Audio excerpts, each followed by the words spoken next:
we're going to move to another quarterback that I absolutely love. And before we start this video, I'm going to give a little bit of information on this guy so that way we can go into this video kind of understanding what this guy is. His name, first off, is Malik Willis. He is a quarterback at Liberty University. He's 6'1", 215 pounds. He was a junior last year, so this year he'll be a senior. He played 2 years at Auburn, sat behind Bo Nix when Bo Nix came in. Bo Nix was chosen over him.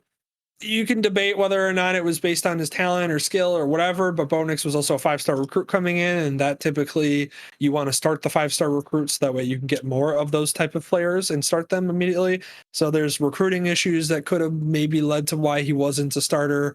But anyways, he's 6'1", 215 pounds. And I can confidently say, in my opinion, watching his highlights, that this man, if he produces just as well as he did his junior year into his senior year, he's going to be a quarterback that goes probably in the first round of the draft next year. If not the first round, it's going to be second round because of his size. That's always going to be like a drawback on players. But man, and I'm going to say it, and it might be, iffy and it might be controversial, but this man looks like he's the next Michael Vick. And I'm just going to say that right outright and give him the expectations. So you can go ahead and roll the clip because boy, is this kid ridiculous. It's just the amount of talent that he shows is just absurd. And like his throws are absurd. He's just so good. He's so crazy good. And when you watch these highlights, it really does draw a lot of comparison to me watching Michael Vick, his high school or his college highlights, because just the way that he plays the option, the way that he makes decisions, the smart, the intelligence, the escapability, that's really what draws him comparisons to me to Michael Vick is his escapability. A lot of times, you watch quarterbacks and they have speed and they have the ability to play make and all that, but this guy just finds ways to break tackles or get away from defenders that, like I said, I just haven't seen out of guys. Like I said, the one that comes to mind is Michael Vick, and he's literally built like Michael Vick. Michael Vick's 6'1", 220 pounds. This kid's literally 6'1", 215 pounds. I mean, he's literally built like Michael Vick. He plays like Michael Vick. He's not like Lamar Jackson, blow you away speed. And, so that he's not using that to get away from people. But like I said, the escapability is the key word there because he just finds a way to get away from people. And then just look at the touch on these throws. Like, it's just the touch on these throws and the velocity that the ball comes out. It's stupid. That was an incredible catch, by the way. Wow. But the throw, I mean, was there. So like, and he's playing at Liberty University. Yeah. So the talent he's playing against is not spectacular. I get that. I understand. But listen, if you look at quarterbacks in the history of the game, quarterbacks don't generally come from big schools. Yes, some do, but I mean, if you just look at a lot of the schools, Peyton Manning coming from Tennessee, you have like Ben Roethlisberger, I think came from Miami, Ohio. This play, Drew Brees came from Purdue. I'm pretty sure Joe Flacco, I think, was Delaware University. Like, it's just, quarterbacks come from these smaller schools because they don't have a lot and they do a lot with a little is the way that it goes. And look at this. It's stupid. He's just so good. And like right there, you don't see his breakaway speed. He doesn't have breakaway speed. He's not Lamar Jackson. He's not gonna just immediately, that's a touchdown.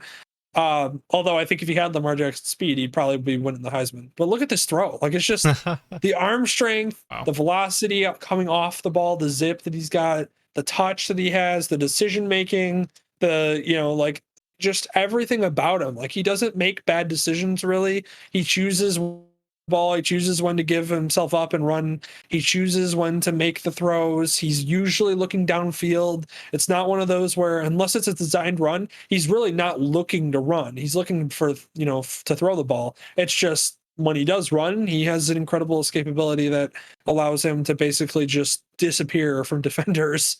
And you just watch over and over again. Look at this throw. Boom. Like, it's bullets, the zip, just everything about this kid is just so good. And like I said, it's really about, we'll see how he produces next year and if he keeps it up. But if this kid keeps it up, I mean, is it too crazy to say he might even be in the conversation for the Heisman? Like, if Liberty wins like they did last year, and, maybe, obviously they're not a big, a massive school, so that doesn't play to his, favor. But tell you what, if this kid wins a lot of games, if not all of his games, and plays the way he did, and then goes and wins a bowl game, he's going to be up for the Heisman easily, because the way he plays and everything, it's incredible to watch. He's a good thrower of the ball. I mean, look at this touch on this throw. Yeah, and that's off his back ball. foot because he was about to get hit. Right. So it's just, and he's not like a super flashy. It's just, there's so much to love about this kid. He's just not. It's just everything. Just like I said, I literally cannot say it enough.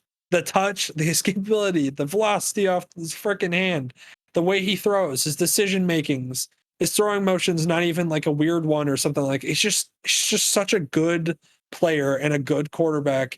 And to me, he seems like the type of guy who's going to take this next year and again develop into an even better passer. And that's what you're going to get. And so I'm excited to watch him next year. You can, like I said, let this video play out because it's fun to watch. But I'm excited to watch him. Look at this. I mean, look at that to me screams Michael Vick. That play screams Michael Vick. The fact that he somehow figured out he spun off that tackle, kept his eyes downfield, and then heaved it and threw a guy on the sideline is stupid. Look at that. Look at the zip on that throw, in motion. Yeah, it's really telling when you can actually see. It's just literally the ball long. It reminds me of the mirror. I think Miracle at the Meadowlands game. Yeah. I think it was or whatever, where Vick had that ball that literally just looked like he flicked like his two fingers and boom, it was gone. And threw it 70 yards in the air. Yeah, so I could see where you're coming from that. Well, and like I said, the escapability is the biggest thing for me, because you watch Lamar Jackson. Lamar Jackson gets away from guys, but he gets away from guys because of his speed and his quick twitch that he has because of how fast he is and how he can accelerate on a dime.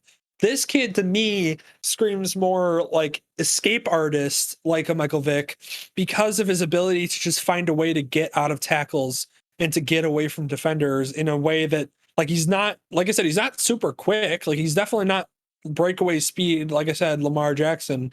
That's why, you want to compare him, and everybody compares guys to certain guys. That's how it always goes. And you want to compare him immediately to Lamar Jackson with the way that he does. But to me, it's more Michael Vick, because it's just Michael Vick had more of an escape type of ability rather than just a breakaway speed burn you because I'm that quick. And so that's why I would compare him more to Michael Vick. I don't know if he has quite Michael Vick's arm strength. The reason why Michael Vick was as legendary as Michael Vick was is because Michael Vick's arm, literally you could flick it 70 yards. So his arm strength's not quite that good, but it's good enough. It's obviously, as you're watching, it's good enough to win with. That's for sure. Wow. So it was completely. What happened there? That was complete. It was just a breakdown. Nobody had the quarterback basically, and everybody split out, and the safeties split out, and so then the middle of the field was just wide open because there wasn't a safety hawking over the middle of the field. Look at this throw. Look at that. It's just stupid. Just in stride. Literally, that ball could not have been thrown better. You could not have thrown that post better. And that's the way it is. It's consistently that way when you're watching him. Look, it gets away from defenders, runs, look at somehow finding, the seam, finding the opening, and he's just a gamer. He's just he didn't run with that ball. He threw it because he found a guy in the back of the end zone. He could have ran with it. There was a wide open gap in front of him, and he chose to throw it. And guess what? He got a touchdown. Look at the touch. Again. Yeah. Boom. Look at that. That's touch. He put touch on that ball. He chose to. If you actually rewind this, just go back 15 seconds, it's just, you see the touch on this. Watch right there. He makes the conscious decision to put touch on this ball and to lob it up instead of because he could have rifled it in there, but it didn't look as pretty as that lob. Yeah, no, definitely. That's for sure. So, yeah. So Malik Willis, next Michael Vick, in my opinion, if he continues to play the way he's playing in this video and that he did last year. And he actually, I'm pretty sure, if I remember correctly, I think Liberty beat Coastal Carolina. So if I remember that correctly, I'm pretty sure they did. And I'm pretty sure they're the team that beat him. And he had some highlight plays against them as well. So boom. There's our thumbnail. There's our video title right there. Yep. Can't wait. I'm excited to watch him next year. This is again my first of the segment that I hope continues, and I think will continue, and I'll probably do more players and more quarterbacks as I find guys and stuff as we get closer to the season and everything. But this is a guy to watch next year, and it's fun to know about these guys before you go into the season, because then you can kind of monitor the hype as you go, and you can watch them in games and everything like that. But so this is a kid, right? Look at this throw. Yeah. Just moving across his body, sets his feet, makes the throw, and it's right on time and on target and in stride. Yeah, this is them against Coastal Carolina right here. So just running the option well, and then breaks away a touchdown. Yeah, I'm pretty sure, if I remember correctly, I think they did beat.